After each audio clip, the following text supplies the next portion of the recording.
Is the rhythm of my life എന്നാണ് പറഞ്ഞത്. എൻ്റെ ഹൃദയമിടിപ്പ് എന്ന് പറയുന്നത് ഇത് ശരിക്കും സത്യമാണ് ഞാൻ പറഞ്ഞത്. ഞാനത് പഠിച്ചു പറഞ്ഞ കാര്യമില്ല. എൻ്റെ ഹൃദയമിടിപ്പ് എന്ന് പറയുന്നത് സാരിയാണ്. ഒത്തിരി വീഴ്ചകളുണ്ടാകും അല്ലേ? നമ്മളൊന്ന് വീണ് കിടക്കും, ചിലപ്പോൾ വെറുതെ നമ്മൾ ഒറ്റയ്ക്കിരുന്ന് ചിലപ്പോൾ കരയേണ്ടതായി വരും, ബിസിനസ് ചിലപ്പോൾ ഡൗൺ ആവും, നമ്മൾ പ്രതീക്ഷിക്കുന്ന ബിസിനസ് കിട്ടാതെ വരും. ഒരു സാച്ചുറേഷൻ പോയിന്റ് ഉണ്ട് ഒരാളെ കല്ലെറിയുന്നതിന്. കല്ലെറിഞ്ഞ് തളരുന്നില്ലെന്ന് വന്നാൽ എന്ത് ചെയ്യാൻ പറ്റും? പിന്നെ അവനെ ഉപേക്ഷിച്ചിട്ട് അടുത്ത ആളെ കല്ലെറിയാൻ പൊക്കോളും. ആ സാച്ചുറേഷൻ പോയിന്റിൽ നമ്മൾ എത്തണം. ആ പോയിന്റിൽ എത്തുമ്പോൾ ഒരു സന്തോഷമുണ്ട്. ആ സന്തോഷമാണ് ഞാനിപ്പോൾ അനുഭവിക്കുന്നത്.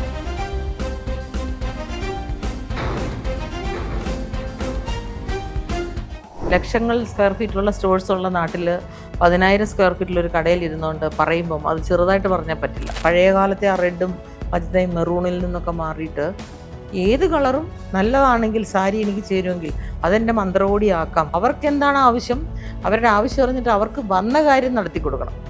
അതിനിടയിൽ വെള്ളം കൊടുക്കാം, ജ്യൂസും കൊടുക്കാം. വൈകുന്നേരം വന്നിട്ട് അരിയും പയറും ഗവൺമെൻറ് കൊടുത്തു. പിള്ളേർ ബിസ്ക്കറ്റും പാലും ഒക്കെ കഴിച്ച പിള്ളേർക്ക് അരിയും പയറും വെച്ച് കൊടുത്താൽ പറ്റില്ല. അപ്പോൾ അവർക്ക് വേണ്ടത് ഇതാണെന്ന് അവർ സങ്കടത്തോടുകൂടി പറയുന്നതിന് മുമ്പേ അറിഞ്ഞ് നമ്മൾ കൊടുക്കണം. എന്തായാലും കൊറോണയാണ്, ചിലവൊന്നുമില്ല. 4 പേരേ ഉള്ളൂ കല്യാണത്തിന്, അല്ലെങ്കിൽ 10 പേരെ കല്യാണത്തിനുള്ളൂ. എന്നാൽ പിന്നെ മന്ത്രോടി ഇച്ചിരി നല്ലത് എടുക്കാൻ നമ്മളുണ്ടാക്കുന്ന പൈസയുടെ 60% നമ്മൾ എക്സ്പെൻസ് ചെയ്തില്ലെങ്കിൽ ബാക്കിയുള്ളവരെങ്ങനെ ജീവിക്കും? ഞാൻ എൻ്റെ സ്റ്റാഫിനെ പറഞ്ഞ് പഠിപ്പിച്ചിരിക്കുന്നത് അങ്ങനെ തന്നെയാണ്. നിങ്ങൾ കൂടുതൽ കഥയൊന്നും പറയണ്ട അവരോട്. നീല സാരി കണ്ടാൽ നീല സാരിയാണെന്ന് അറിയാവുന്ന ഒരാളാണ് കടയിൽ വരുന്നത്. അവരന്ന് പറഞ്ഞ എൻ്റെ അമ്മയുടെ സാരി തുമ്പി പിടിച്ചാണ് ഞാൻ സ്കൂളിൽ പോയത്.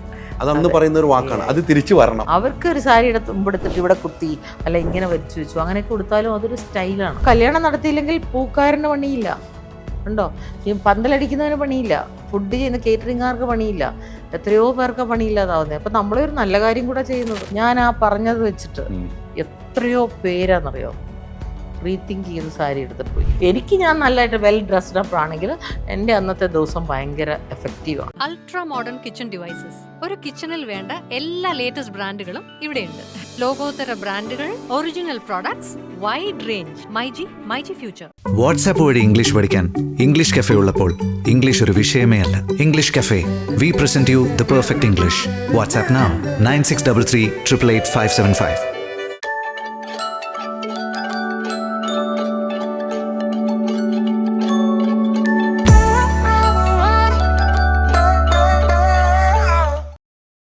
നമസ്കാരം. ഞാൻ സാധാരണ സെലിബ്രിറ്റികളെ ഇൻ്റർവ്യൂ ചെയ്യുന്നു, പക്ഷേ ഇത് വേറൊരു രീതിക്ക് ഒരു സെലിബ്രിറ്റിയാണ്. എനിക്ക് കുറേ കാര്യങ്ങൾ ചോദിക്കാറുണ്ട്. ഇവരുടെ ഒരു യാത്രയുണ്ട്, ഒരു സ്വപ്ന പദ്ധതിയുമായി മുന്നോട്ട് പോകുമ്പം ഇവരെ കാണണമെന്നൊരാഗ്രഹം. ഞാൻ ഇന്ന് ഇവരൊരു ആഡ് കണ്ടിരുന്നു.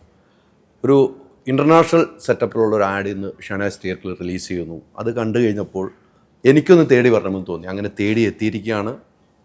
നമസ്കാരം മാഡം. നമസ്കാരം. എനിക്ക് അങ്ങനെ ആഡ് കണ്ടപ്പോൾ എനിക്ക് ഭയങ്കര ഇഷ്ടപ്പെട്ടു. പക്ഷെ ഒരു വനിതകൾ ഒത്തിരി പേര് പല മേഖലയിൽ വരുന്നുണ്ട് അല്ലേ? പക്ഷെ ഒരു സ്വപ്ന പദ്ധതി സാരിയിൽ മാത്രം. അതെ, എനിക്ക് ഈ സാരി തന്നെ കണ്ടപ്പോൾ ഈ സാരിക്ക് ഇപ്പോൾ എത്ര രൂപ വരുമായിരിക്കും?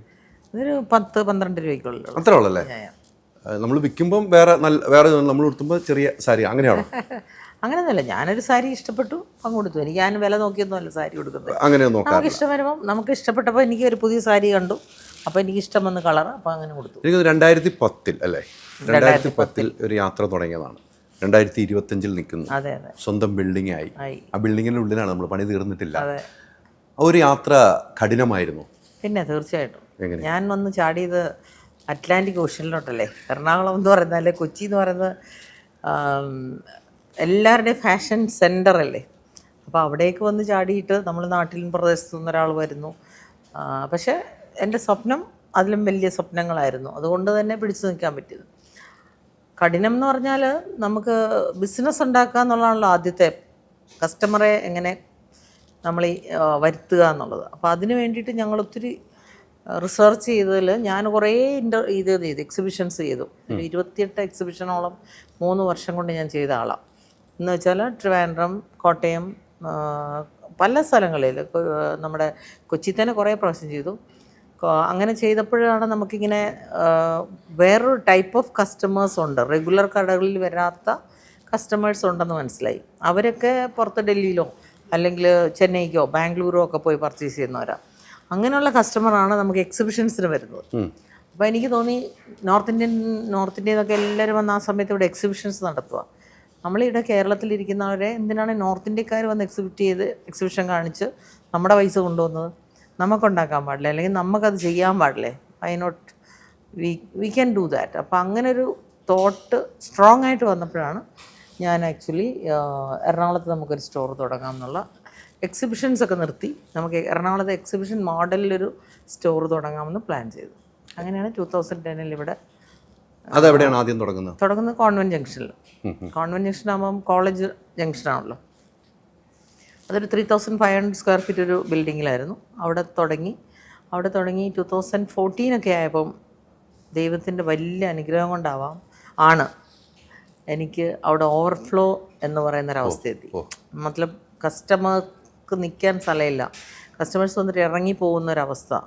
അവിടെ സൈഡിലുള്ള എല്ലാ ഈവൻ നാരങ്ങാവളക്കടക്കാർ വരെ അവരുടെ ബിസിനസ് കൂടി എന്നോട് പറയും എനിക്ക് വന്നത് ഭയങ്കര നന്നായി എന്ന് പറയുന്നത്.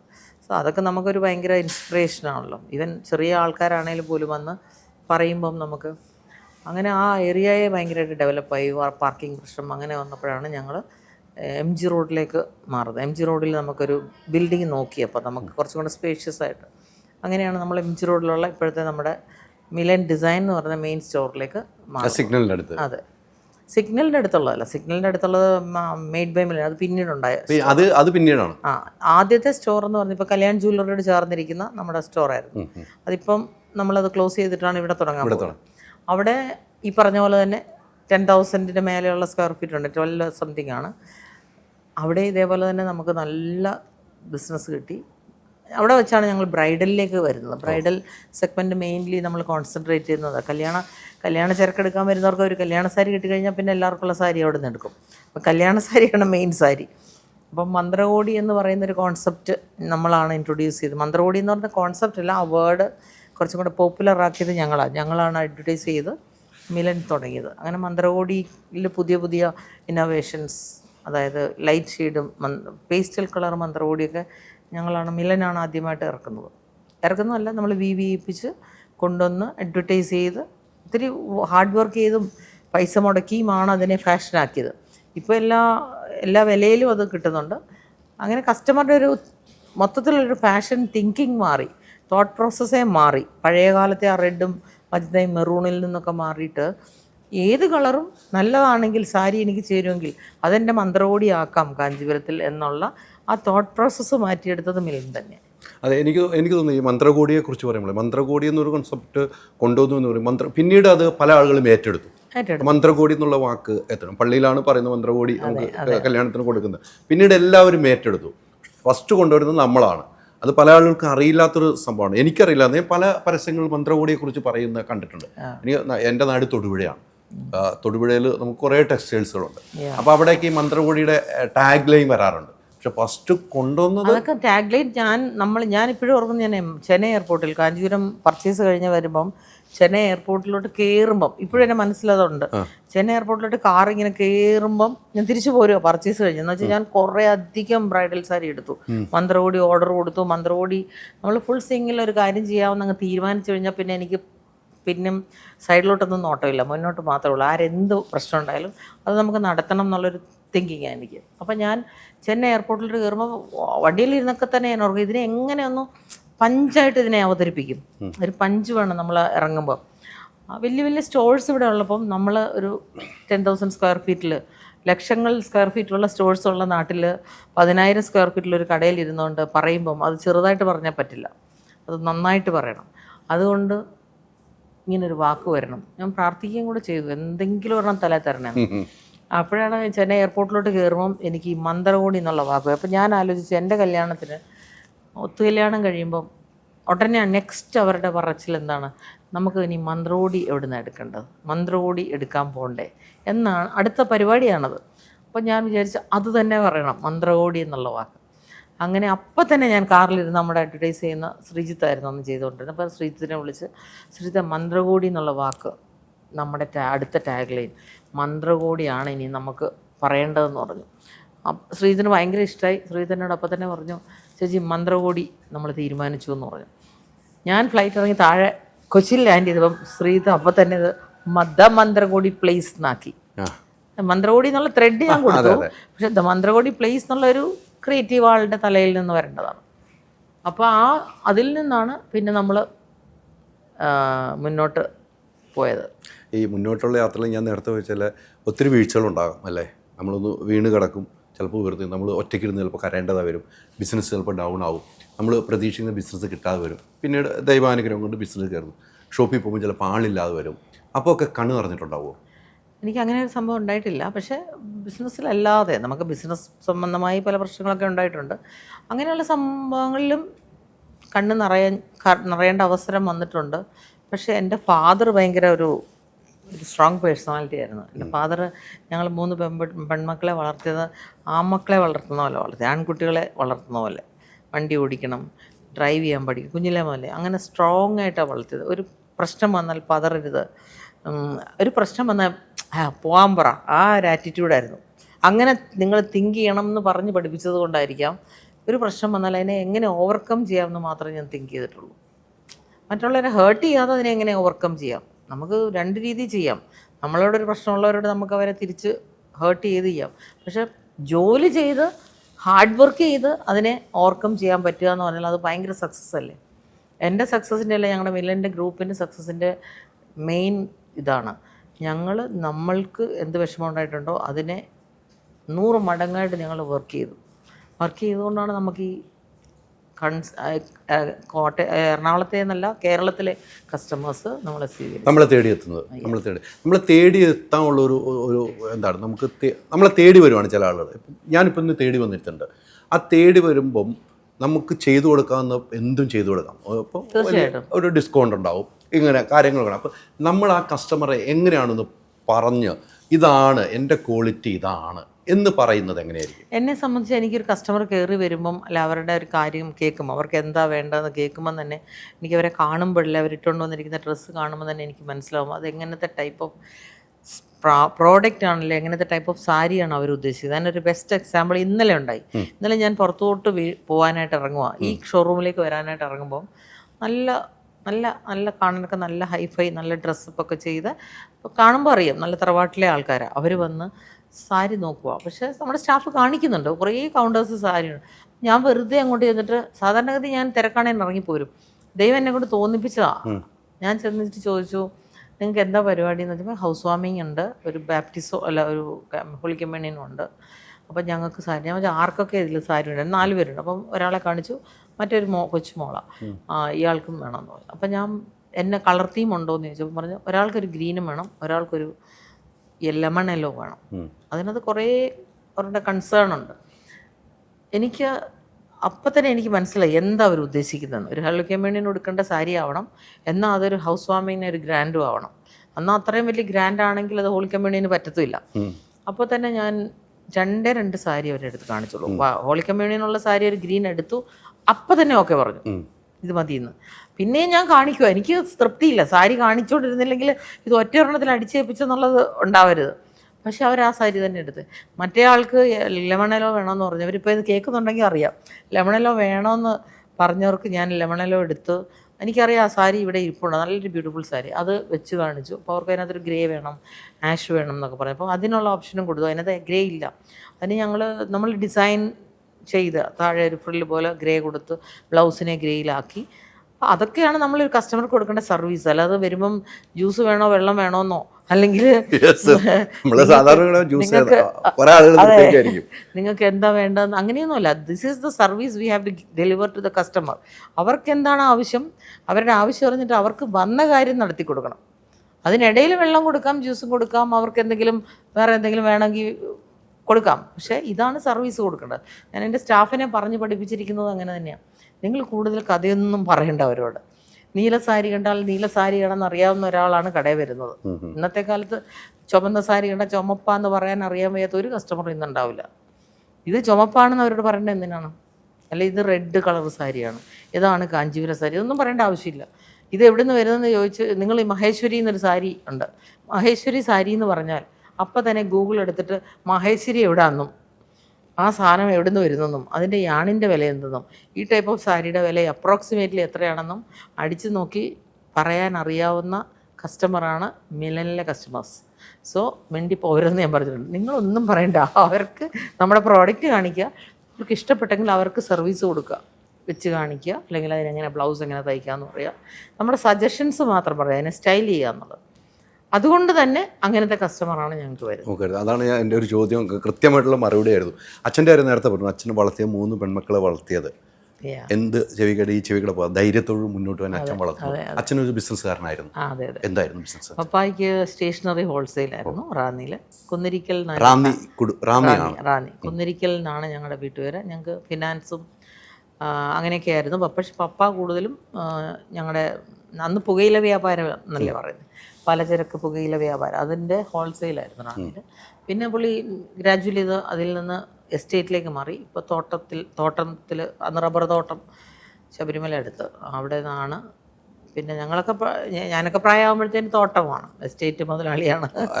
എത്രാമതാണ്? ഞാൻ 3ാമത്തെ ആളാണ്. അപ്പോൾ ഏറ്റവും ഇളയതാണ്. 2 പേരും ഇതിൻ്റെ മുകളിലാണ്. ഏറ്റവും ഇളയതാണ്. അവർക്ക് എന്താണ് ബിസിനസ്? എൻ്റെ മൂത്ത സിസ്റ്റർ അവിടെ കോപ്പറേറ്റീവ് ബാങ്കിലെ സെക്രട്ടറി ആയിട്ട് റിട്ടയർമെൻറ്റ് ചെയ്തു. 2ാമത്തെ സിസ്റ്റർ യുഎസിലാണ്. എന്തുകൊണ്ട് ഈ ഒരു ബിസിനസ്? നേരത്തെ പറഞ്ഞല്ലോ നമുക്ക് ഫാഷനാണ്, ഡ്രസ്സുകളോടുള്ള ഇഷ്ടമായിരിക്കാം, ഇങ്ങനെ തന്നെ ഇത് തന്നെ മതി. ഇപ്പം അച്ഛൻ്റെ പാത വന്ന് അച്ഛൻ്റെ പാതയിൽ നിന്ന് അച്ഛൻ്റെ ഒരു ബിസിനസ്സിലേക്ക് പോയില്ല, ഡ്രസ്സുകളിലേക്കുള്ളൊരു കമ്പം ഫാഷനാണ് എന്ന് അത് ആക്ച്വലി ഞാൻ എൻ്റെ ഹസ്ബൻഡിൻ്റെ വീട്ടിൽ വന്നപ്പോൾ അവിടുത്തെ പരിപാടി ഇത് ഞാൻ പറഞ്ഞു. എൻ്റെ സിസ്റ്ററിലോ കട്ടപ്പന തൊടുപുഴയുള്ള വിമല സിൽക്ക് എന്ന് പറഞ്ഞത് ചേച്ചിയൊക്കെ ഫുൾ സിംഗിൾ ബിസിനസ്സിലായിരുന്നു.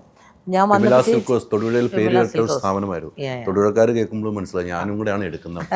എനിക്ക് മോളി ചേച്ചിയൊന്നും ഒരിക്കലും മറക്കാൻ പറ്റില്ലാത്ത ആളാണ്. മോളി ചേച്ചിയാണ് എൻ്റെ ഏറ്റവും വലിയ ഇൻസ്പിറേഷൻ. ചേച്ചി എനിക്ക് തോന്നുന്നു എൻ്റെ ഒരു 75% ഇൻസ്പിറേഷൻ ചേച്ചിയാണ്. ചേച്ചിയുടെ എന്ന് പറഞ്ഞാൽ ചേച്ചി ഫാമിലിയെ നല്ലതായിട്ട് നോക്കും, നാട്ടുകാരെ കംപ്ലീറ്റ് എല്ലാവരും ടേക്ക് കെയർ ചെയ്യും. ആരുടെ കല്യാണം എവിടെ ഉണ്ടെങ്കിലും ചേച്ചി കോയമ്പത്തൂരാണെങ്കിലും പർച്ചേസ് കഴിഞ്ഞിട്ട് രാത്രി അവിടെ എത്തും. എന്നിട്ട് ചേച്ചി പെട്ടെന്ന് പോകും. അങ്ങനെ ഞങ്ങളുടെ പിറവത്ത ഞങ്ങളുടെ വീട് അവിടെ ചേച്ചി ലാസ്റ്റ് മിനിറ്റ് എത്തും, എങ്ങനെയെങ്കിലും ഓടിയെത്തും. ബിസിനസ് ചെയ്യുന്ന ഒരാളാണ്. അപ്പോൾ ചേച്ചി എന്ന് പറയുന്നത് ഒരു അസാമാന്യ ഒരു പേഴ്സണാലിറ്റി ആയിരുന്നു. ചേച്ചിയാണ് എന്നെ ഇൻസ്പയർ ചെയ്ത ആൾ. പിന്നെ എൻ്റെ ഹസ്ബൻഡ് ചേച്ചിയുടെ ബ്രദറല്ലേ, ചേച്ചിയെ കണ്ടാണല്ലോ ഹസ്ബൻഡും വളർന്നു. അതുകൊണ്ടായിരിക്കാം എന്നെ ഇത്രയും ഇതിലേക്ക് എന്നോട് എംപവർ ചെയ്തു തന്നെ. ഇതിലേക്കായപ്പം ഞങ്ങൾ ടെക്സ്റ്റൈലായിരുന്നു. കൂത്താട്ടുകുളത്ത് ഇപ്പോഴും ടെക്സ്റ്റൈലാണ്. എവിടെയാണ്? കൂത്താട്ടുകുളത്ത് പടിക്കൻ സിൽക്സ് എന്ന് പറയുന്നത് നമ്മുടെ കടയാണ്. പടിക്കൻ സിൽക്സ് പടിക്കപ്പറമ്പിൽ നിന്നുള്ളതാണ് ഞങ്ങളുടെ ഫാമിലി നെയിം. അപ്പോൾ അങ്ങനെ ആ 2-3 കടകൾ പിറവത്തുണ്ട് ഷോറൂം. അതിൽ നിന്നാണ് നമ്മൾ ഞാനും കൂടെ ഇതിലേക്ക് എത്തിയത്. ഇത് പിന്നീട് നമുക്ക് വേറിട്ടൊരു സംഭവം, അതാണ് ടെക്സ്റ്റൈൽസ് വേറെ, ഇത് വേറിട്ട, ഇത് സാരികളിലെ ഒരു കളക്ഷനുമായിട്ട് വരുന്നു. പിന്നീട് അത് വേറെ ലെവലിലേക്ക് വന്നു, കാഞ്ചീപുരത്തിലേക്ക് വന്നു. കാഞ്ചീപുരത്തിൽ നമ്മൾ ഡിസൈൻ ചെയ്ത് കൊടുക്കുന്നു. നമ്മുടെ ഡിസൈനിങ് ആണല്ലോ ഏറ്റവും പ്രാധാന്യമായിട്ട് കൊടുക്കുന്നത്. അതെവിടെയുള്ളവരാണ് ചെയ്യുന്നത്? കാഞ്ചീപുരത്ത് ചെയ്യുന്നത് കാഞ്ചീപുരംകാർക്ക് മാത്രമേ വീവ് ചെയ്യാൻ പറ്റുള്ളൂ. അപ്പം കാഞ്ചീപുരത്ത് പോയി എനിക്കൊന്നും പ്രത്യേകിച്ച് ചെയ്യാനൊന്നുമില്ല. എല്ലാവരും നമ്മുടേതായ സ്വന്തമായ തറിയുണ്ടെന്നോ നമ്മുടെ ലൂമുണ്ടെന്നൊക്കെ പറയുന്നുണ്ടെങ്കിലും അങ്ങനെ ഒരു സംഭവം നമ്മൾ വിശ്വസിക്കേണ്ട കാര്യമില്ല. ഒന്നുമല്ല, നത്തിങ്. ഒരു ലൂമിൽ പോയിട്ട് അയാൾക്ക് എന്നും ജോലി വേണം നെയ്യാൻ, അയാൾക്ക് എന്നും ജോലി കൊടുക്കാനുള്ള കപ്പാസിറ്റി നമുക്കുണ്ടെങ്കിൽ, അതായത് അയാളുടെ ലൂമിൽ നിന്ന് ഇപ്പോൾ അയാൾക്ക് 4 ലൂമാണ് ഉണ്ടെങ്കിൽ ആ 4 ലൂമിൽ നിന്ന് ഇറക്കുന്ന സാരി കംപ്ലീറ്റ്ലി നമുക്ക് വാങ്ങിക്കാൻ പറ്റുമെങ്കിൽ നമുക്ക് വേണേ ഇൻഡയറക്ട്ലി വി ക്യാൻ സേ എൻ്റെ ലൂമാണ്. അതല്ലെങ്കിൽ അയാളെ ബാക്കി വരുന്ന സാരി എവിടെയെങ്കിലും കൊടുക്കണ്ടേ? എവിടെയെങ്കിലും കൊടുത്താൽ നമ്മുടെ ലൂം ആവത്തില്ല. ഞാൻ ശ്രമിക്കുന്നത് എനിക്ക് എൻ്റെ പ്രോഡക്റ്റ്, എനിക്ക് വേണ്ട കളറുകൾ, നമുക്ക് കളർ മാറ്റാം, ഡിസൈൻ മാറ്റാം, എന്ത് വേണമെങ്കിലും മാറ്റാം. പക്ഷെ ഒരു 4 സാരി മിനിമം ചെയ്യണം ഒരു ലൂമിൽ നിന്ന്, അല്ലെങ്കിൽ മുതലാവില്ല. ഒരു സാരി ചെയ്ത് നിർത്തി കഴിഞ്ഞാൽ മുതലാവില്ല. 4 സാരിയാണ് ചെയ്യേണ്ടത്. ആ 4 സാരി വിൽക്കാനുള്ള കപ്പാസിറ്റി അല്ലെങ്കിൽ അതിനുള്ള ക്രൗഡ് നമുക്കുണ്ട്. അതുകൊണ്ട് മാത്രമാണ് ഞാൻ എൻ്റെ സാരി എന്ന് പറയുന്നത്. എൻ്റെ സാരി എന്ന് പറയുന്നത് ഞാൻ കൊടുത്ത കളറിൽ, ഞാൻ കൊടുത്ത കോമ്പിനേഷനിൽ അത് ചെയ്തു വരുന്നത്. ആ ലൂം നമ്മുടേതാണ്. ആ 4 എണ്ണം കഴിഞ്ഞാൽ അടുത്ത 4 എണ്ണം കൊടുക്കാൻ നമ്മൾക്ക് അറിയണം, അല്ലെങ്കിൽ അതിൻ്റെ വേറെ ഓപ്ഷൻ അവർക്ക് പണി കൊടുക്കണം. അപ്പം അത് എന്നാൽ കഴിയുന്ന പോലെ എൻ്റെ വ്യൂവേഴ്സിന് ഞാൻ കൊടുക്കുന്നുണ്ട്. അത് എൻ്റെ ലൂമൊന്നുമല്ല, അത് അവരുടെ ലൂമാണ്. പക്ഷെ അവർ വൃത്തിയായിട്ട് ചെയ്തു തരുന്നവരുടെ നമ്മൾ കൊടുക്കും. പറയുന്ന ടൈമിൽ കറക്റ്റായിട്ട് കിട്ടും. ഇപ്പോൾ തന്നെ നമ്മുടെ പുതിയ ഓപ്പണിങ്ങിന് വേണ്ടിയിട്ട് ഇഷ്ടം പോലെ 1000കണക്കിന് സാരി ഞാനെടുത്തു. കഴിഞ്ഞ ഓഗസ്റ്റ് മുതൽ നമ്മൾ പ്രൊക്യൂർ ചെയ്യുന്ന സാരി അവർ ചെയ്തു വെച്ച സാരി എടുക്കുന്നുണ്ട്. അവർ ചെയ്തു വെച്ച സാരിയിൽ വ്യത്യാസങ്ങൾ വരുത്തി നമ്മൾ സാരി വരുത്തി അഡ്വർടൈസ്മെൻറ്റിന് വേണ്ടിയിട്ട് മാത്രമുള്ള സാരികൾ നമ്മളുണ്ടാക്കി. സാരിയിൽ കൂടുതൽ കാഞ്ചീപുരം സാരി എടുത്തിട്ട് അത് വർക്ക് ചെയ്ത് അത് അങ്ങനത്തെ പ്രോസസ്സൊക്കെ മനീഷ് മൽഹോത്ര സബ്യസാജിയൊക്കെ ചെയ്യുന്ന പ്രോസസ്സാണ്. അതൊക്കെ നമ്മളിവിടെ റെഡിയാക്കിയിട്ടുണ്ട് സാരി. ഇപ്പോൾ 4th ഓപ്പണിങ്ങിന് നിങ്ങൾക്ക് അതൊക്കെ കാണാം. ആ ടൈപ്പ് ഓഫ് സാരീസ് വരെ നമ്മളിവിടെ വെച്ചിട്ടുണ്ട്. ഒരാളും ഡൽഹിക്കും ബോംബെക്കും കൽക്കട്ടയ്ക്കും ഇനിയും അല്ലെങ്കിൽ ബാംഗ്ലൂരിനൊന്നും ഫ്ലൈറ്റ് കയറി ഇവിടുന്ന് പോകണ്ട, അവരൊക്കെ ഇങ്ങോട്ട് വരട്ടെ, അവരൊക്കെ ഇങ്ങോട്ട് വരട്ടെ. തീർച്ചയായിട്ടും. അപ്പോൾ വരണ്ടേ? ഈ ബിസിനസ്സിലേക്ക് വരുമ്പോൾ അച്ഛൻ ആദ്യം ഒരു ഉപദേശം എന്തായിരിക്കും? സ്വന്തമായിട്ട് ബിസിനസ്സിലേക്ക് ഇറങ്ങി എൻ്റെ ഫാദർ എന്നോട് പറഞ്ഞ, ആദ്യമായിട്ട് പറഞ്ഞില്ല, എൻ്റെ ഫാദർ എന്നോട് പറഞ്ഞത് സ്വന്തം ഹസ്ബൻഡിനോടും മനസാക്ഷിയോടും പിന്നെ നമ്മുടെ മനസാക്ഷിയോടും ദൈവത്തിനോടും മാത്രം കടപ്പെട്ടാൽ മതി. ബാക്കിയുള്ളവർ എന്തും പറയും. ബിസിനസ്സിൽ പെണ്ണുങ്ങൾ ഇറങ്ങുമ്പോൾ പലരും പറയും, അതൊന്നും മൈൻഡ് പോലും ചെയ്യണ്ട. നമ്മുടെ ഹസ്ബൻഡിനോടില്ല നമ്മൾ എന്നാ വിശ്വസ്തത പുലർത്തുക, നമ്മുടെ മനസാക്ഷിയോട് ചോദിക്കണം. ഉറങ്ങാൻ കിടക്കുന്നതിന് മുമ്പേ നമ്മൾ ചിന്തിക്കുമല്ലോ, ഇന്ന് ചെയ്തത് ശരിയായോ എന്ന്. അത് ശരിയാണെങ്കിൽ ഇന്ന് നിൻ്റെ മനസാക്ഷി പറയുവാണെങ്കിൽ ദാറ്റ്സ് ഓക്കെ. പിന്നെ ദൈവം മേളിലൊരാളെല്ലാം കാണുന്നുണ്ടെന്ന് പറഞ്ഞ് പഠിച്ച് വിശ്വസിച്ച് വന്നതല്ല നമ്മൾ. അപ്പോൾ ആ ആളുടെ മുന്നിൽ നമ്മൾ തെറ്റുകാരല്ല എന്നുണ്ടെങ്കിൽ ഒരാളെയും, വേറൊരു വാക പാപ്പ പറയുന്നത്, ഒരാളെയും പേടിക്കണ്ട. അങ്ങനെ പഠിച്ച് വന്ന ഒരാളാണ് ഞാൻ. അതുകൊണ്ട് എനിക്ക് അങ്ങനത്തെ ടെൻഷനൊന്നുമില്ല. ഈ മമ്മി ഭയങ്കര ബാക്ക് ബോൺ ആയിരുന്നു. ഫാദറിൻ്റെ മമ്മിയും പപ്പായും ഈ ലാസ്റ്റ് 2-3 ഇയേഴ്സ് ബാക്ക് മരിച്ചുപോയി രണ്ടുപേരും. അപ്പം അവർക്ക് ഈ ഒരു ഷോപ്പ് കാണാനുള്ള, ഈ ഷോപ്പ് കാണാൻ പറ്റിയില്ല. പപ്പായ്ക്ക് പക്ഷേ അറിയാം, വാങ്ങിച്ചെന്നൊക്കെ അറിഞ്ഞായിരുന്നു, ബിൽഡിങ് വാങ്ങിച്ചെന്ന് അറിഞ്ഞു. മമ്മിക്കും പപ്പായ്ക്കും. എന്നാലും നമ്മളെ മക്കളുടെ വളർച്ച കാണുന്നത് ഭയങ്കര സന്തോഷമല്ലേ. ഏത് പേരൻസ്, മേഡത്തിന്റെ കുട്ടികളാകുമ്പോഴും അങ്ങനെയാണല്ലോ, എല്ലാവർക്കും പേരൻസിന് അത് വലിയൊരു സന്തോഷം. എൻ്റെ കുറേ അവാർഡ് ഫംഗ്ഷനൊക്കെ വന്ന് ഞാൻ അവരെ കൊണ്ടുവന്നിട്ടുണ്ട്. എൻ്റെ കോളേജ്, ഞാൻ പഠിച്ച കോളേജിൽ തന്നെ റെക്കഗ്നൈസ് ചെയ്തപ്പം ഞാൻ അവരെ കൊണ്ടുപോയി. അതൊക്കെ അവരുടെ ജീവിതത്തിൽ ഏറ്റവും വലിയ സന്തോഷമുള്ള കാര്യമാണ്. അപ്പോഴാണ് എന്നും നമ്മുടെ ഒരു കാര്യങ്ങൾ ഷെയർ ചെയ്യാൻ ഹസ്ബൻഡിനെ മാറ്റി നിർത്തുന്നു, അങ്ങനെ ഒരാളുണ്ടാവും അല്ലേ? നമ്മുടെ ഒരു കാര്യങ്ങൾ ഷെയർ ചെയ്യാൻ, നമ്മുടെ ദുഃഖങ്ങൾ പറയാം, നമ്മുടെ സന്തോഷങ്ങൾ പറയാം, അങ്ങനെ ഒരു പേരെടുത്ത് പറയാൻ ആളുണ്ടാവുമോ? എൻ്റെ സിസ്റ്ററുണ്ട്, യുഎസിൽ എൻ്റെ ഒരു സിസ്റ്ററുണ്ട്. ചേച്ചിയുടെ അടുത്ത് ഞാൻ കൂടുതൽ സംസാരിക്കും. ഞാൻ മാത്രമല്ല, എൻ്റെ മക്കളും. ചേച്ചി എന്ന് പറഞ്ഞാൽ ഞങ്ങളുടെ എന്നെ പോലെ തന്നെ പിള്ളേർക്ക്. അപ്പോൾ അതുകൊണ്ട് ചേച്ചിയുടെ അടുത്ത് പറയും. പിന്നെ എനിക്ക് ക്ലോസ് ആയിട്ട് ഫ്രണ്ട്സ് ഉണ്ട് 2-3 പേര്. അവർ യുഎസിലുള്ള ഒരാളുണ്ട്.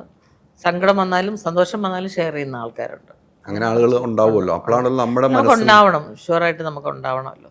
നമ്മുടെ മനസ്സിൽ നിന്ന് ഒരു ഭാരം ഇറക്കി വെക്കുമ്പോൾ ഭാരം ഷെയർ ചെയ്യണം. നല്ല സെൻസിൽ എടുക്കുന്നവർ വേണം. നമ്മൾ പറയുമ്പോൾ തന്നെ ആ സെൻസിലല്ലാതെ എടുത്ത് ചെയ്താൽ ശരിയല്ല. നമ്മളിപ്പോൾ തെറ്റാ ചെയ്തതെന്ന് എനിക്ക് തോന്നുന്നു എന്ന് പറഞ്ഞാൽ സാറില്ല, നമുക്കതിനെ കറക്റ്റ് ചെയ്യാൻ നിങ്ങൾ ഇങ്ങനെ ചെയ്യും, നീ ഇങ്ങനെ ചെയ്യുമെന്ന് പറയുന്ന ഒരാളാണ് വേണ്ടത്. അതെ.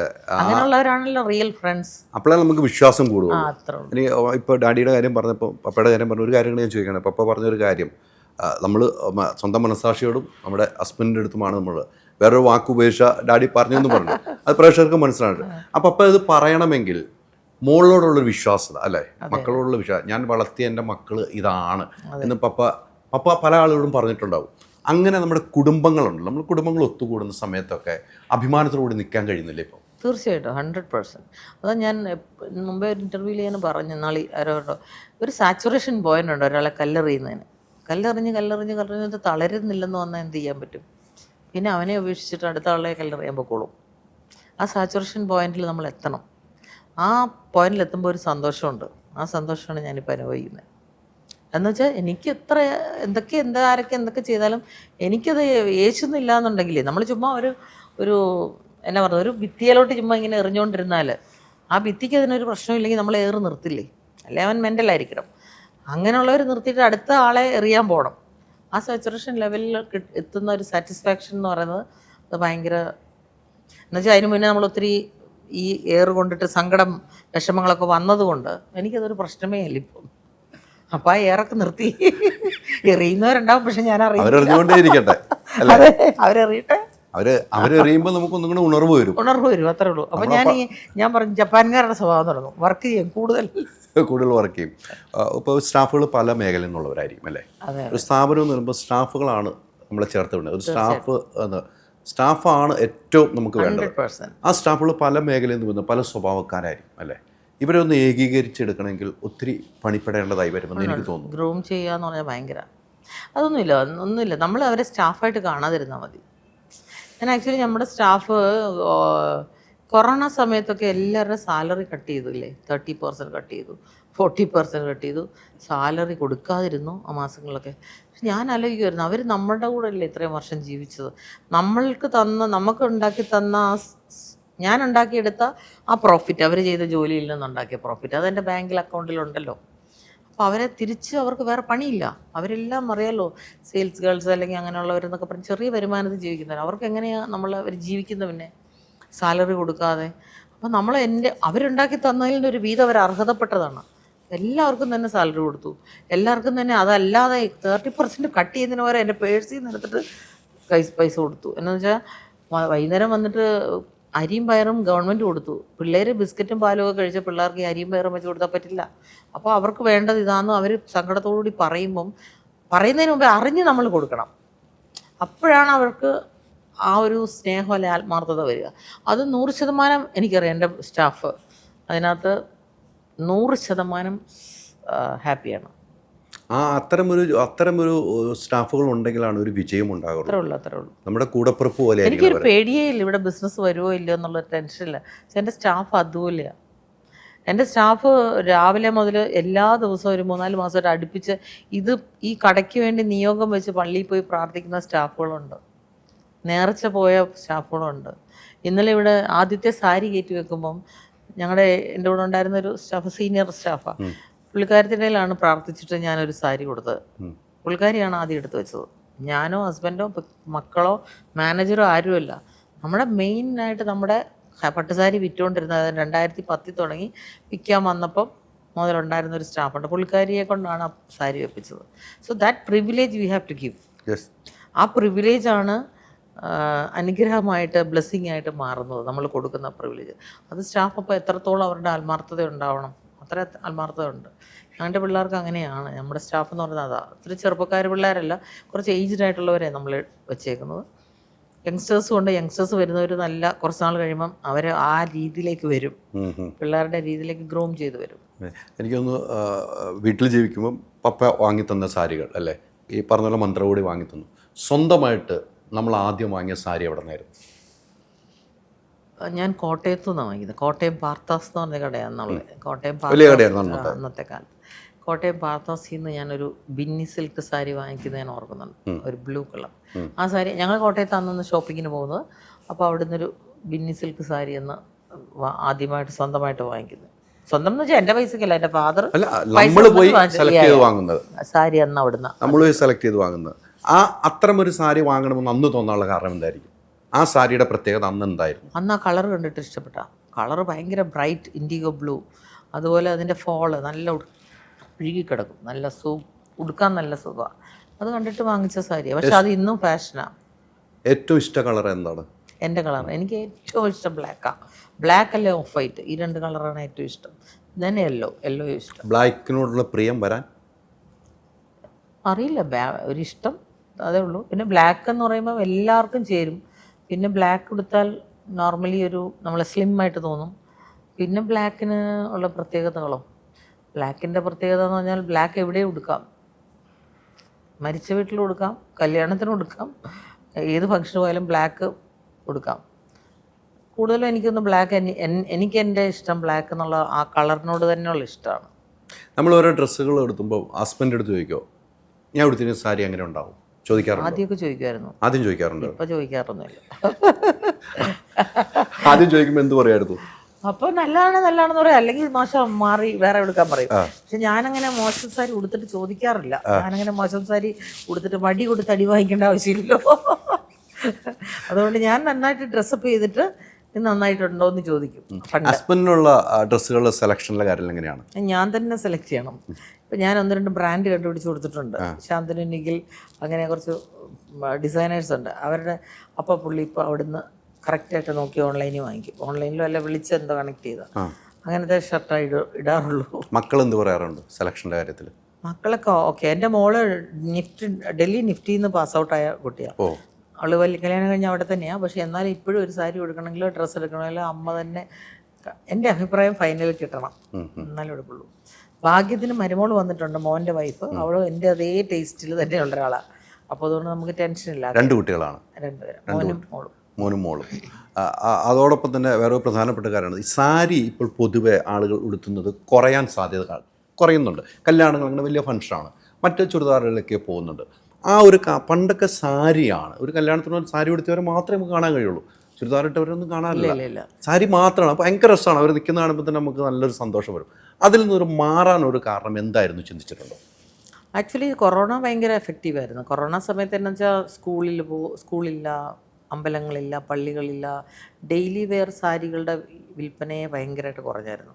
അന്നും ആകെ വിറ്റുകൊണ്ടിരുന്ന ബ്രൈഡൽ സാരിയാണ് ഞങ്ങളൊക്കെ. പുള്ളി കല്യാണ പെണ്ണിന് മാത്രം സാരി മതി. അമ്മയും കൂടെ മാക്സിമം അമ്മയും കൂടെ എടുക്കും.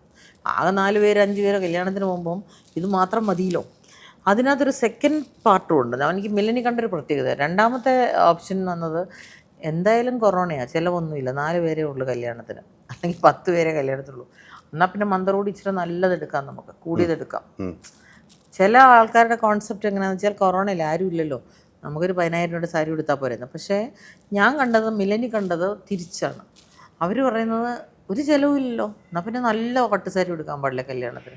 കൂടിയ സാരി 1 ലക്ഷത്തിൻ്റെ 1.5 ലക്ഷത്തിൻ്റെയൊക്കെ പട്ടുസാരി വാങ്ങിച്ച് പെൺകുട്ടിയെ ഇടിയിപ്പിച്ച കല്യാണങ്ങൾ നിറയെ ഉണ്ടായി ആ കൊറോണ സമയത്ത്. അങ്ങനെ 2 വെർഷൻ ഉണ്ടായിരുന്നു കൊറോണയ്ക്ക്.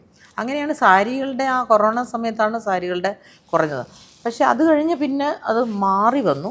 പക്ഷേ ഇപ്പോൾ അത് പെട്ടെന്ന് മാറി, ഭയങ്കര ചേഞ്ച് വന്നിട്ടുണ്ട്. സാരി നല്ലതായിട്ട് ഹൈപ്പായി. സാരി ഇങ്ങനെ സെലിബ്രേഷന് സാരി ഉടുക്കുക എന്നുള്ളൊരു രീതിയിലേക്ക് ഇപ്പോൾ എത്തിയിട്ടുണ്ട്. ഒരു മോഡലിലേക്ക് പോകാൻ ഞങ്ങളിപ്പം എനിക്കൊരു കഴിഞ്ഞ ദിവസം ഒരു ഇൻവിറ്റേഷൻ വന്നിട്ടുണ്ട്, ഇൻവൈറ്റ്, എന്തോ ഒരു ബർത്ത്ഡേ പാർട്ടിയാണ്. അതിൻ്റെ ഡ്രസ് കോഡ് സാരിയാണ്. സാരിയിലേക്ക് തിരിച്ചു വരും. സാരിയിലേക്ക് വരും. ഞങ്ങൾ ഇപ്പോൾ ഒരു അഡ്വർടൈസ് കഴിഞ്ഞ മാസം ഇറക്കിയിരുന്നു, സാരി ക്ലബ് എന്ന് പറഞ്ഞിട്ട്, celebrating saris. We are celebrating sari. ഞങ്ങളൊരു 7-8 ഫ്രണ്ട്സ് കൂടിയിട്ട് ഒരു ഷൂട്ട് ചെയ്തു. അതിലെല്ലാവരും സാരിയെക്കുറിച്ച് പറയുന്നു. സാരി, നല്ല സാരി കൊടുത്ത് ഒരുങ്ങി. അവരൊക്കെ കല്യാണം കഴിഞ്ഞ് പിന്നെ ഇങ്ങനെ മേക്കപ്പ് ഇട്ട് ഒരു ഇതിനു വേണ്ടി ഒരുങ്ങിയിട്ടില്ലെന്നാണ് പറയുന്നത്. എല്ലാം ഇവിടുത്തെ എറണാകുളത്തെ ലീഡിങ് ആൾക്കാരാണ്. അവർ പറഞ്ഞത് നമ്മൾ കല്യാണങ്ങൾക്ക് പോകുമ്പോൾ ഒരുങ്ങുന്ന പോലെ ഒരുങ്ങുള്ളൂ. ഇതൊരു മേക്കപ്പ് മാൻ വന്ന് നമ്മളെ ഒരുക്കി ഞങ്ങളൊരു ഷൂട്ട് തന്നെ പ്രോപ്പറായിട്ട് ചെയ്തു. അപ്പോൾ അവർ പറയുന്നത് ഇത് ഭയങ്കര രസമാണ്, നമ്മളാ സാരി ഉടുത്തിട്ടുള്ള ആ സെലിബ്രേഷൻ എന്ന് പറയുന്നത്. അതിന് കുറേ ഉണ്ട്. എല്ലാവരും പറഞ്ഞ ഡയലോഗും ഒക്കെ ഭയങ്കര രസമാണ് അതിനകത്ത്. ഞങ്ങളുടെ ഇൻസ്റ്റയിലുള്ള ഇതുണ്ട്. ഒരാൾ പറയുന്നുണ്ട്, it's a 5.5 metre cloth but it's a fun, അല്ലെങ്കിൽ 5.5 മീറ്ററിൻ്റെ ഒരു ഫണ്ണാണ് സാരി. ഒരാൾ പറയുന്നത്, ലാസ്റ്റ് ഒരാൾ പറയുന്ന dialogue, when you are down, നമ്മൾ ലോ ആയിട്ടിരിക്കുന്ന സമയത്ത് വേറെ സാരി ഉടുക്കുക. ശരിയാ, നമുക്ക് സാരിയെക്കുറിച്ച് ഒത്തിരി കഥ പറയാനുണ്ട്. അപ്പോൾ സാരീനെ അപ്ലിഫ്റ്റ് ചെയ്യേണ്ടത് നമ്മുടെ ആവശ്യമാണ്. പണ്ട് പറയായിരുന്നു, കാരണം സാരി തുമ്പി പിടിച്ച് മക്കൾ നടക്കുന്നു. അതെ, ആ സാരി തുമ്പി പിടിപ്പിച്ച് നടത്തണം ഇനി. അല്ല, പണ്ട് അതാണല്ലോ പറഞ്ഞത്. അതെ അതെ, കയ്യിലെ സാരി തുമ്പിൽ പിടിച്ചാണ് പോയത്. പണ്ടത്തെ ആള്, ഇപ്പോഴത്തെ ഉള്ള സെലിബ്രിറ്റികൾ, പഴയ സെലിബ്രിറ്റികൾ എടുത്ത് വയ്ക്കും. അവരന്ന് പറഞ്ഞ എൻ്റെ അമ്മയുടെ സാരി തുമ്പി പിടിച്ചാണ് ഞാൻ സ്കൂളിൽ പോയത്. അതന്ന് പറയുന്ന ഒരു വാക്കാണ്. അത് തിരിച്ചു വരണം. അതിന് വേണ്ടിയിട്ട് നമ്മളും പ്രയത്നിക്കുന്നത്. ഞാൻ പറഞ്ഞിട്ടുണ്ട് എൻ്റെ അതിനകത്ത് ഞാൻ പറഞ്ഞേക്കുന്നത്, it's an emotion, it's not a sari, it's an emotion, it's the rhythm of my life എന്നാണ് പറഞ്ഞത്. എൻ്റെ ഹൃദയമിടിപ്പ് എന്ന് അത് ശരിക്കും സത്യമാണ് ഞാൻ പറഞ്ഞത്. ഞാനത് പഠിച്ചു പറഞ്ഞ കാര്യമില്ല. എൻ്റെ ഹൃദയമിടിപ്പ് എന്ന് പറയുന്നത് സാരിയാണ്. എവിടെ സാരി ഉണ്ട് നല്ലത്, അല്ലെങ്കിൽ എവിടെ സാരി നല്ലതുണ്ട്, അല്ലെങ്കിൽ എങ്ങനെ നല്ല ഒരു പുതിയ സാരി ഉണ്ടാക്കാം, ഇത് മാത്രമേ എൻ്റെ മനസ്സിലുള്ളൂ. എൻ്റെ ഹൃദയത്തിൻ്റെ ഓരോ ബീറ്റും അങ്ങനെയാണ്. അപ്പോൾ എന്നാൽ മാത്രമേ നല്ല സംഭവം ഉണ്ടാവുള്ളൂ. നമ്മൾ റിലാക്സ് ചെയ്ത് എപ്പോഴെങ്കിലും തോന്നുമ്പോൾ എന്നാൽ ശരി ഇന്ന് 2 സാരി ഡിസൈൻ ചെയ്തേക്കാം, അങ്ങനെയൊന്നും ചിന്തിച്ചാൽ നല്ല പ്രോഡക്റ്റ് ഒന്നും വരില്ല. ഇപ്പോഴത്തെ കുട്ടികൾക്കൊന്നും സാരി ഉടുക്കാൻ അറിയില്ല. ഇപ്പോഴത്തെ കുട്ടികൾക്ക് സാരി ഉടുക്കാൻ അറിയില്ല, അതൊരു തെറ്റായ സ്റ്റേറ്റ്മെൻറ്റാണ്. ഇപ്പോഴത്തെ കുട്ടികൾക്ക് സാരി ഉടുക്കാൻ നന്നായിട്ട് അറിയാം. അവരെങ്ങനെ സാരി ഉടുക്കും. ഡ്രേപ്പിംഗ് സ്റ്റൈലേ ഡിഫറെൻ്റ് ആക്കി കളഞ്ഞവർ. അവർക്ക് ഒരു സാരി മുമ്പെടുത്തിട്ട് ഇവിടെ കുത്തി, അല്ല ഇങ്ങനെ വലിച്ചു വെച്ചു, അങ്ങനെയൊക്കെ ഉടുത്താലും അതൊരു സ്റ്റൈലാണ്.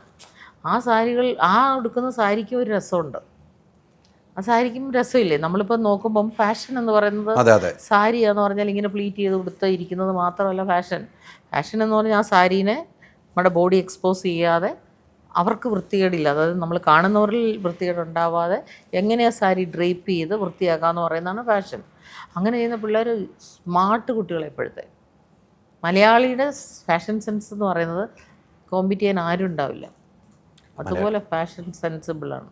അല്ല, എനിക്കൊന്നും മലയാളികളിലെ ഏറ്റവും ഇഷ്ടപ്പെടുന്ന പുരുഷനാണെങ്കിൽ മുണ്ട് ഷർട്ടുമാണ്, സാരിയാണ്. ഇപ്പോഴത്തെ വേറെ കുട്ടികൾക്ക് ഇപ്പോൾ വരുന്ന സാരി ഞാൻ കണ്ടിരിക്കുന്നതാണോ എനിക്കറിയില്ല, സാരി റെഡിമെയ്ഡ് ആയിട്ട് വരുന്നുണ്ട് അല്ലേ? അത് NRIസിനെ ഉദ്ദേശിച്ച് മാത്രം ഞങ്ങൾ വെക്കുന്നത്. NRIs കുട്ടികൾ ഒട്ടും ഉപയോഗിക്കുന്നില്ലല്ലോ, അവരാണത് കൂടുതലും വാങ്ങിക്കുന്നത്. അവർക്ക് സാരി ഉടുക്കണമെന്ന് ഭയങ്കര ആഗ്രഹം, പക്ഷേ അവിടെ ഉടുപ്പിക്കാൻ ആളില്ല, അല്ലെങ്കിൽ അപ്പോൾ അവർക്ക് എന്താ വെച്ചാൽ ബ്ലൗസ് മാത്രം ഇട്ടാൽ മതി, ഇത് ചുമ്മാ ഡ്രേപ്പ് ചെയ്താൽ കിട്ടാൽ മതി. അത് നമ്മൾ ഒത്തിരി വെച്ചിട്ടുണ്ട്, അപ്പോൾ നന്നായിട്ട് സെയിലാവുന്ന കാര്യം. അത് കൂടുതലും അവരാണ്. നമ്മുടെ നാട്ടിലെ പിള്ളേരൊന്നും എനിക്ക് തോന്നുന്നില്ല ഡ്രൈപ്പ് സാരി എടുക്കുമെന്ന്. ഡ്രൈപ്പ് സാരി എടുക്കുന്നതൊക്കെ പുറത്ത് ഉള്ള ഇപ്പോൾ ഈ പറഞ്ഞ പോലെ നേരത്തെ കോവിഡിന് ശേഷം ഇപ്പോൾ ക്യാമ്പസുകളിൽ പ്രോഗ്രാം വരുന്നുണ്ടല്ലോ. Yeah. ക്യാമ്പസിൽ പ്രോഗ്രാം കുട്ടികളെല്ലാം സാരിയാണ് എടുത്തത്. നമ്മൾ പല പരിപാടിക്കും ഓണപരിപാടിക്കൊക്കെ പോകുമ്പോൾ കുട്ടികളെല്ലാം സാരിയിലേക്ക് മാറിയിട്ടുണ്ട്. നമുക്ക് സ്റ്റൈൽ ചെയ്യാൻ എളുപ്പമുണ്ട് സാരി വെച്ച്. മറ്റൊരു ഔട്ട്ഫിറ്റ് ഉണ്ടാക്കുക എന്ന് പറഞ്ഞാൽ നമ്മളൊരു ഡ്രസ്സ് ഗൗണോ അല്ലെങ്കിൽ ഈവൻ പല ടൈപ്പ് ഓഫ് ഔട്ട്ഫിറ്റ്സ് ഉണ്ട്. അതിനെല്ലാം ഒരു പ്രോപ്പർ ഒരു സ്റ്റൈലേ ഉള്ളൂ. ഇപ്പോൾ ഒരു ഗൗൺ ഇടുവാണെങ്കിൽ ഒരു ഗൗണിനത് ഇച്ചിരി കളർ അങ്ങോട്ട് മാറ്റി ഇങ്ങോട്ട് മാറ്റിയത്. പക്ഷേ സാരിക്ക് അവർക്ക് സ്റ്റൈൽ ചെയ്യാൻ ഒത്തിരി ഓപ്ഷനാണ്. സാരി പല രീതിയിൽ ഉടുക്കാം. ഇതും തുണിയല്ലേ, പല രീതിയിൽ ബ്ലൗസുകൾ മാറ്റിയിടാം. ഷർട്ടും ഇട്ടിട്ട് സാരി ഉടുക്കാം, ടീഷർട്ട് ഇട്ടിട്ട് സാരി ഉടുക്കാം, എന്തൊക്കെ രീതിയിൽ സാരി ഉടുക്കാം. സാരിയെക്കുറിച്ച് പറഞ്ഞാൽ തീരില്ല. അതുപോലെ സാരിക്ക് കഥയുണ്ട്. പക്ഷെ അത് സെലിബ്രേറ്റ് ചെയ്യണമെന്നാണ് ഞാൻ പറഞ്ഞത്. സാരി വെച്ച് ഇനിയത്തെ ഫാഷൻ കേരളത്തിൽ നിന്ന് വേണം സാരി അങ്ങനെ റെഡിയാവാൻ. അതുകൊണ്ടാണ് ഞങ്ങളും ഇത്രയും ഹാർഡ് വർക്ക് ചെയ്തത്. ഞാൻ ഇത്രയും ഒരു ലാസ്റ്റ് ഒരു ഓഗസ്റ്റ് മുതൽ ഞാൻ തുടങ്ങിയത് സാരിയുടെ പുറകെ. പല type of saris, variety saris കൊണ്ടുവരാൻ വേണ്ടിയിട്ട്. അതാണ് 4-ാം തീയതി നമ്മൾ റിവീൽ ചെയ്യാൻ പോകുന്നത്. 4-ാം തീയതി നമ്മൾ കാണാൻ പോകുന്നത്. നേരെ ഇങ്ങോട്ട് വന്നു കഴിഞ്ഞാൽ സംഭവങ്ങളെല്ലാം കാണേണ്ടതാണ്. എനിക്ക് ആദ്യം അന്ന് വൈകുന്നേരം ഞങ്ങളൊരു സാരി ബാൻഡ് വെച്ചിട്ടുണ്ട്. സാരി എടുത്തുള്ളൊരു ബാൻഡ്, ബോംബെ എന്ന് വരുന്നൊരു ബാൻഡുണ്ട്, ഒരു ടീം. എവിടെ വെച്ചിരിക്കുന്നത്? അത് ഞങ്ങൾ ഷോറൂമിൽ തന്നെയാണ്. ഇൻവൈറ്റഡ് ഗസ്റ്റ് മാത്രമേ ഉള്ളൂ. അതിനകത്ത് എങ്ങനെയാണെന്ന് വെച്ചാൽ സാരി ഉടുത്തിട്ടാണ് അവർ പാടുന്നത്. ഒരു ചെറിയ മ്യൂസിക്കും ഡാൻസും ഒക്കെ ഉണ്ട്. ഇവിടെ വരുന്ന ഇൻവൈറ്റീസിനെ എല്ലാവരും സാരി ഉടുത്തിട്ട് വരണം എന്നുള്ള കമ്പൽസറിയാണ്. അവരുടെ ഡ്രേപ്പ് സ്റ്റൈൽ ഡിഫറെൻ്റ് ആയിട്ട് ചെയ്യണം. ഡ്രേപ്പിംഗ് പല ടൈപ്പ് ഓഫ് ഡ്രേപ്പിംഗ് ചെയ്ത് വരാൻ പറഞ്ഞു. ഞാൻ അത് പറഞ്ഞപ്പോൾ തന്നെ എല്ലാവരും ഭയങ്കര ഹാപ്പിയാണ്. അങ്ങനത്തെയൊക്കെ പ്രോഗ്രാംസും ഫങ്ഷൻസും ഒക്കെ നടത്തണം എല്ലാവരും.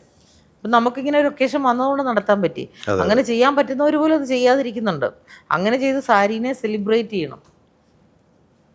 ഒരു സാരി ഉടുക്കുമ്പം പണ്ട് എന്നോടൊരു കസ്റ്റമർ ചോദിച്ചു, എനിക്കൊക്കെ ഭയങ്കര വിഷമമാണ്, ഞാനിങ്ങനെ ഒത്തിരി സാരി വാങ്ങിക്കുന്ന പറഞ്ഞാൽ മനസ്സിനൊരു ഭയങ്കര വിഷമമാണ്. അപ്പം ഞാൻ പറഞ്ഞു, ഇവിടുത്തെ നല്ലൊരു ഹൈ എൻഡ് ആളാണ്, നല്ലതായിട്ട് വാങ്ങിക്കുന്ന സാരി. അപ്പം ഞാൻ പറഞ്ഞു, അത്ര വിഷമമാണ്. ഞാനൊരു കാര്യം പറയാം. ഒരു സാരി ഉടുക്കുമ്പോൾ 50 പേർക്ക് ജോലി കൊടുക്കുന്നുണ്ട് പുറകിൽ, മിനിമം 50 ആൾക്കാർക്ക്. അതൊരു കണക്കാണ് ശരിക്കും. ഡൈയിങ് മുതൽ ഈ ബോക്സ് ഉണ്ടാക്കുന്നവർ മുതൽ ഡയേഴ്സ്, ത്രെഡ് ഉണ്ടാക്കുന്നവർ, പാക്ക് ചെയ്യുന്നവർ മുതൽ എല്ലാവർക്കും ഒരു 50 പേർക്കില്ല നിങ്ങൾ ജോലി കൊടുക്കുന്നുണ്ട്. 5 സാരി വാങ്ങിച്ചാൽ 250 പേർക്ക് ജോലി കൊടുക്കുന്നുണ്ടെന്നങ്ങ് പ്രശ്നം തീർന്നില്ലേ? അവിടെ വിഷമം ഇപ്പോൾ സമാധാനമായി എന്ന് പറയുന്ന പോലെ എല്ലാത്തിനും ഉണ്ടൊരു പോസിറ്റീവ് തന്നെ. അതെ, കൃത്യം മറുപടി ആയിപ്പോയി കേട്ടോ.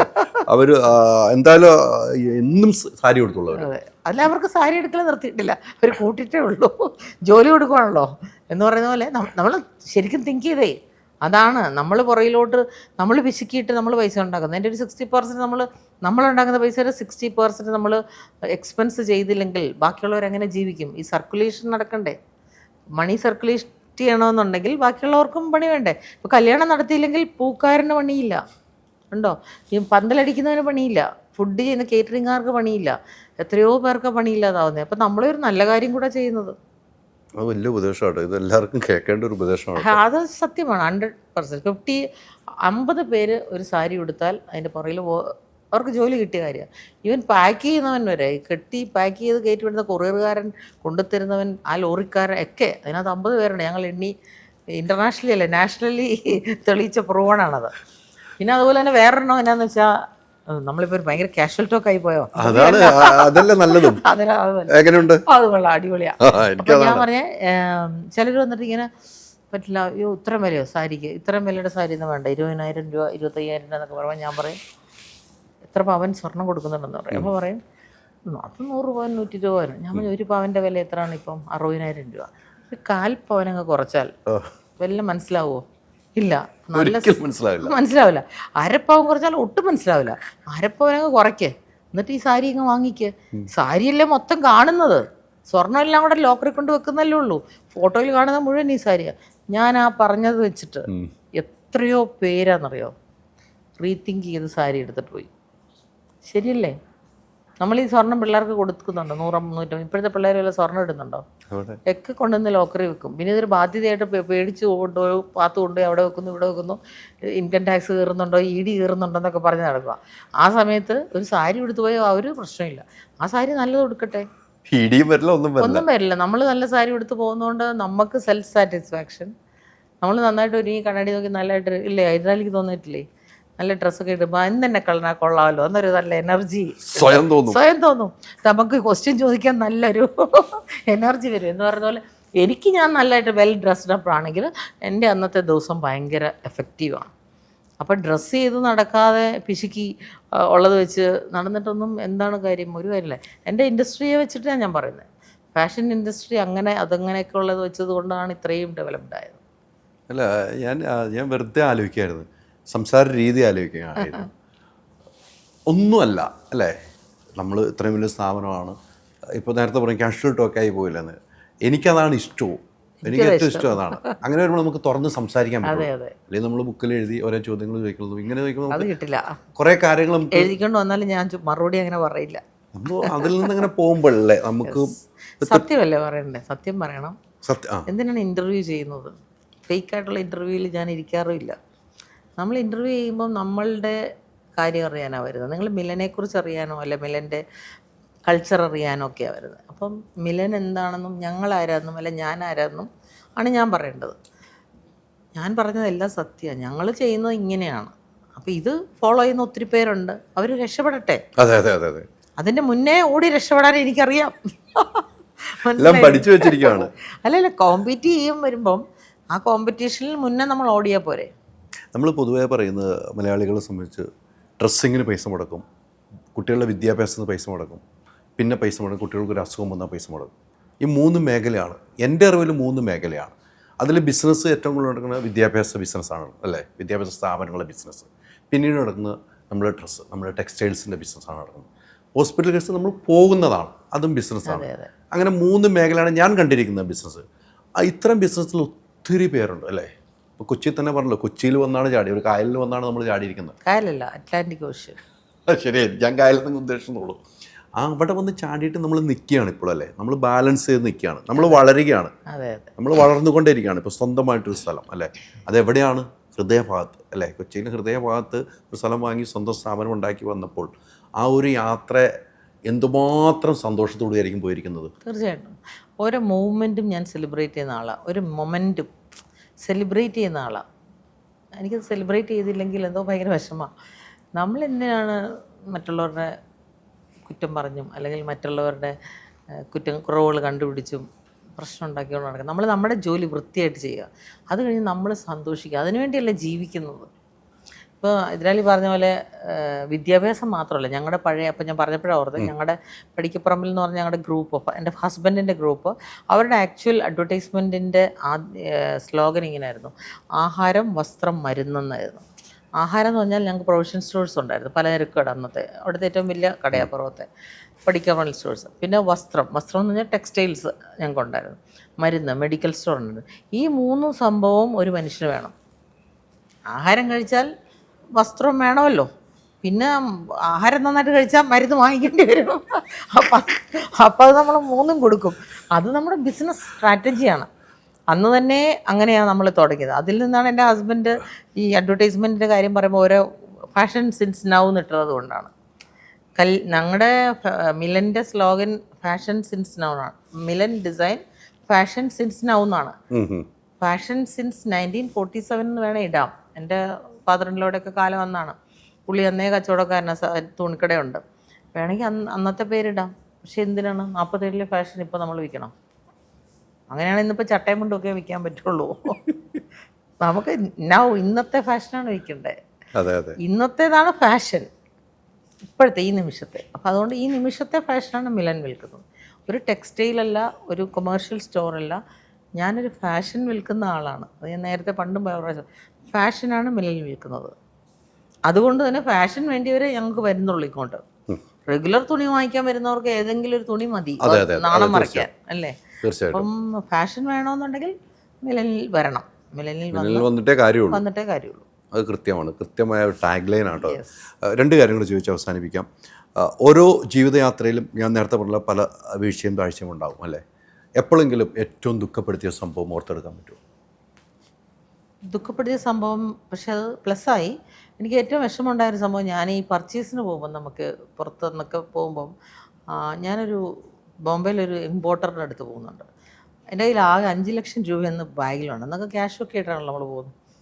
അയാളുടെ അടുത്ത് കയറാൻ പോലും അവകാശമില്ല സത്യം പറഞ്ഞാൽ. എനിക്കൊന്നും വകുപ്പില്ല എന്ന് വെച്ചാൽ ഞാൻ തുടങ്ങുന്നതല്ലേ ഉള്ളൂ.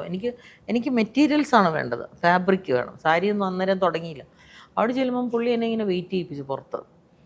1 മണിക്കൂറായി, 1.5 മണിക്കൂറായി, എന്തും വിളിക്കുന്നില്ല. പുള്ളി ചുമ്മാ ഓഫീസിലിരിക്കുമെന്ന് എനിക്കറിയാം. അപ്പം ഞാൻ അവിടെ സെക്രട്ടറി പോലെ ഒരാളുണ്ടായാലും എന്ന് വെച്ചാൽ എനിക്കും പോകണം, പുള്ളി എനിക്കൊന്ന് കാണണം, ഒന്ന് കാണാൻ വേണ്ടിയിട്ടാണെന്ന് പറയുമ്പം കയറി വരാൻ പറയും. ഞാൻ ചില പുള്ളി ഭയങ്കര സ്പീഡിൽ ഇങ്ങനെ എഴുതുക. ഇപ്പോഴൊക്കെ എനിക്ക് കൃത്യമായിട്ടത് മനസ്സിലാവും ഓരോരുത്തരുടെ ആക്ഷനൊക്കെ. പുള്ളി ഇങ്ങനെ എഴുതിക്കൊണ്ടിരിക്കും, എന്തൊക്കെയോ വലിയ സീരിയസ്, ഒന്നും ചെയ്യുമല്ലോ, ചുമ്മാ ഇരിക്കുമായിരുന്നു. അപ്പം ഞാൻ ചെന്നപ്പോൾ എന്നോട് ചോദിച്ചു, വെർ ആർ യു ഫ്രം? ഞാൻ പറഞ്ഞു I am from Kerala. Why? ഞാൻ പറഞ്ഞു ഐ വാണ്ട് ഫാബ്രിക്സ്. അപ്പോൾ പുള്ളിയുടെ അടുത്ത question, why you want fabrics? Why Kerala people want fabrics? അപ്പം എനിക്ക് വണ്ടടിച്ചു പോയി, ഇതെന്താ ഇങ്ങനെ ചോദിക്കുന്നത്. അപ്പോൾ പുള്ളി പറഞ്ഞു, who is the designer of Kerala, main designer of Kerala. എനിക്ക് പേര് പറയാൻ ഒരാൾ പോലും ഒന്നും ഉണ്ടായില്ല. ഉണ്ടോ? പറയാനില്ലായിരുന്നു അന്ന്. ഇന്ന് നമുക്ക് പല ബ്രാൻഡിൻ്റെ പേര് വേണേൽ പറയാം, പക്ഷെ ഡിസൈനറുടെ പേര് പറയണം. സബ്യാസാജിന്നോ അല്ലെങ്കിൽ മനീഷ് മൽഹോത്രന്നോ അല്ലെങ്കിൽ വേറെ ഏതെങ്കിലും വലിയ ഇന്ത്യയിലെ ടോപ്പ് മോസ്റ്റ് ഡിസൈനേഴ്സിനെ കുറിച്ച് നമുക്ക് പറയാവുന്ന പോലൊരു പേര് പറയാനില്ല. അപ്പം എനിക്ക് ഭയങ്കര വിഷമം, വെപ്രാളം, ടെൻഷനൊക്കെ വന്നു. എന്തെങ്കിലും പറഞ്ഞു നിൽക്കണ്ടേ. അപ്പം ഞാൻ പറഞ്ഞു, അപ്പം ദൈവം നാക്കിൽ തന്നോ. ഞാൻ പറഞ്ഞു, sir we don't have that kind of designers, but Raja Ravi Varma was from Kerala. അപ്പോൾ പുള്ളി പേന താഴെ വെച്ചിട്ട് ഇങ്ങനെ നോക്കി. അവന് ഏറ്റവും നല്ല ലോകം അറിയപ്പെടുന്ന ഒരു ആർട്ടിസ്റ്റായിരുന്നു പുള്ളി കേരളത്തിൽ നിന്നാണ് വന്നത്. പുള്ളി ഉണ്ടെങ്കിൽ ഇതേപോലെ ടെക്സ്റ്റൈൽ ഞങ്ങൾക്ക് അവൈലബിൾ അല്ല, അവിടെ ഫാബ്രിക്കുകൾ അവൈലബിൾ അല്ലാത്തതുകൊണ്ടാണ് ഡിസൈനേഴ്സ് ഉണ്ടാവാത്തത്. സോ അതിനുവേണ്ടിയാണ് ഐ അപ്രോച്ച്ഡ് യു. പുള്ളി അപ്പം തന്നെ പേന താത്ത് വെച്ചിട്ട് പിന്നെ നല്ല രീതിയിൽ സംസാരിക്കാൻ തുടങ്ങി. എന്നോട് ചോദിച്ചാൽ എന്തുണ്ട്? ഞാൻ എൻ്റെ 5 ലക്ഷം രൂപ ഇപ്പോൾ ഉണ്ട്. 5 ലക്ഷം രൂപ എൻ്റെ ഉണ്ട്. അങ്ങനെ അതൊന്നും ഒരു വലിയ കാര്യമില്ല. 5 ലക്ഷം രൂപ ഉണ്ട്, ഇത് വെച്ചിട്ട് ഉള്ള തുണി എനിക്ക് വേണം എന്ന് പറഞ്ഞു. ബേസിക് ഫാബ്രിക്സാണ്, ഒന്നും ഹെവി എക്സ്പെൻസീവ് ഇമ്പോർട്ടൻറ്റ് ഫാബ്രിക്സ്, പക്ഷേ ബേസിക്കാണ്. അപ്പോൾ പുള്ളി പറയുന്നത് എൻ്റെ ഫാബ്രിക് കൊണ്ടുവന്നത് ഡിസൈനേഴ്സാണ്, എന്നിട്ട് അവർ കൊണ്ടുപോയി ഡൈ ചെയ്ത് അവരുടേതായ രീതിയിൽ അവർ ക്രിയേറ്റ് ചെയ്യുവാണ്. അപ്പോൾ കേരളത്തിൽ അങ്ങനെ ഒരു സംഭവം ഇല്ലല്ലോ. പുള്ളി കേരളത്തിനെ കുറിച്ചൊന്നും കേട്ടിട്ട് പോലും ഇല്ല. കേരള ഉണ്ടെന്നല്ലാതെ സൈറ്റ് സീയിങ്ങിന് വരാമെന്നല്ലാതെ വേറൊന്നും അറിയില്ല. അപ്പം ഞാൻ പറഞ്ഞു, I have to change the mindset of people കേരളയിലെ. അപ്പോൾ എനിക്ക് അങ്ങനത്തെ ഫാബ്രിക് വേണം.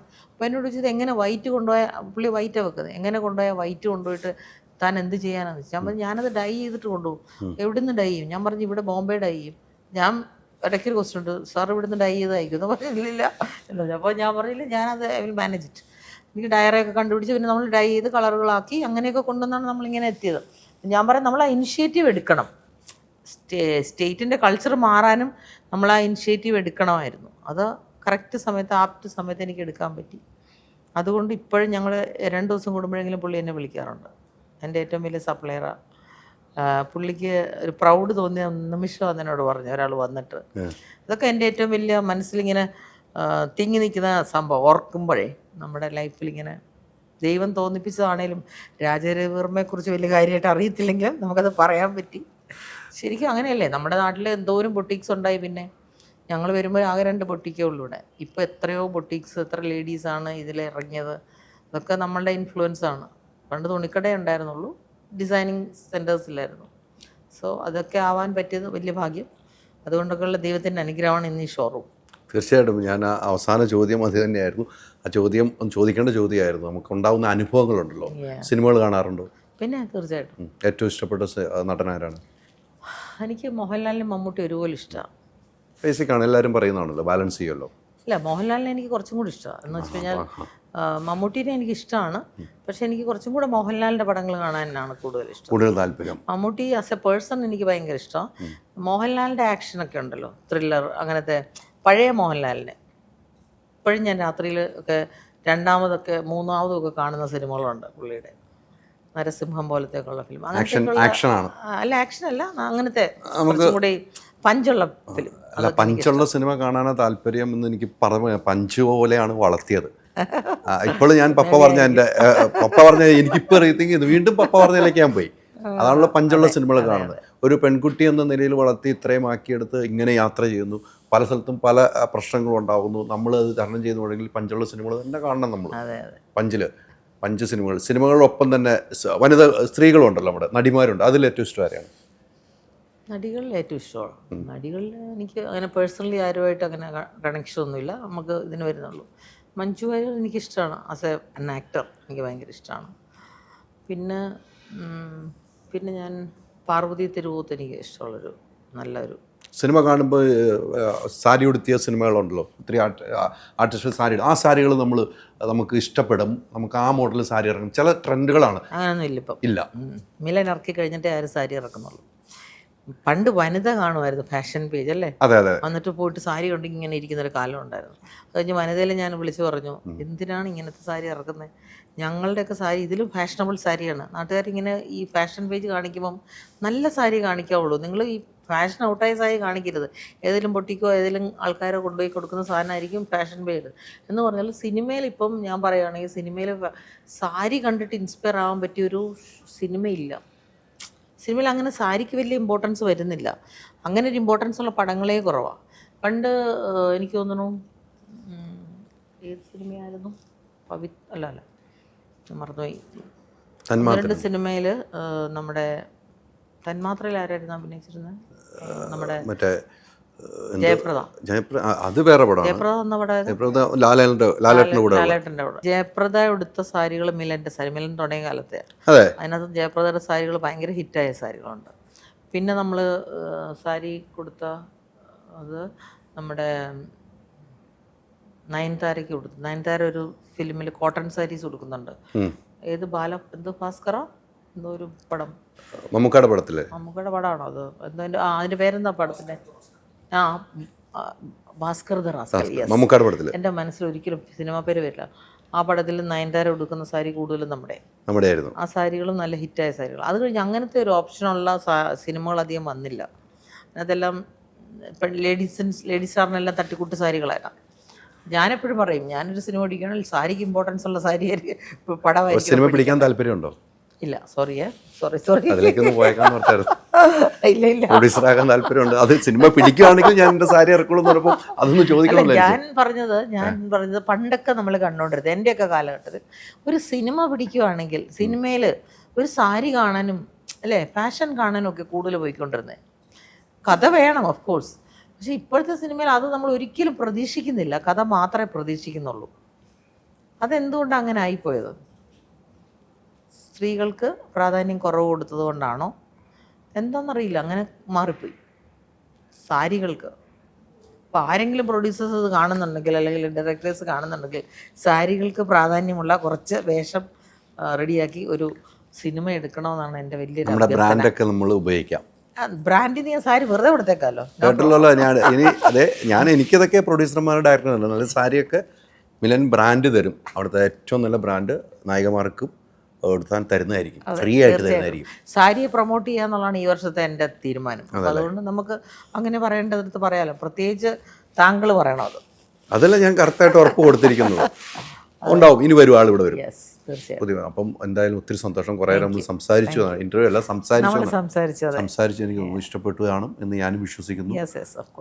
അപ്പോൾ ഇനിയും ഉയരങ്ങളിലേക്ക് വളരുക, കൂടെ ഉണ്ടാകും യാത്രയിൽ. Thank you. 4-ാം തീയതി 9:30, ജൂലൈ 4-ാം തീയതി 9:30 മറക്കരുത്, ഇവിടെ ഉണ്ടാവണം. തീർച്ചയായിട്ടും വരും. Okay, thank you. Thank you so much.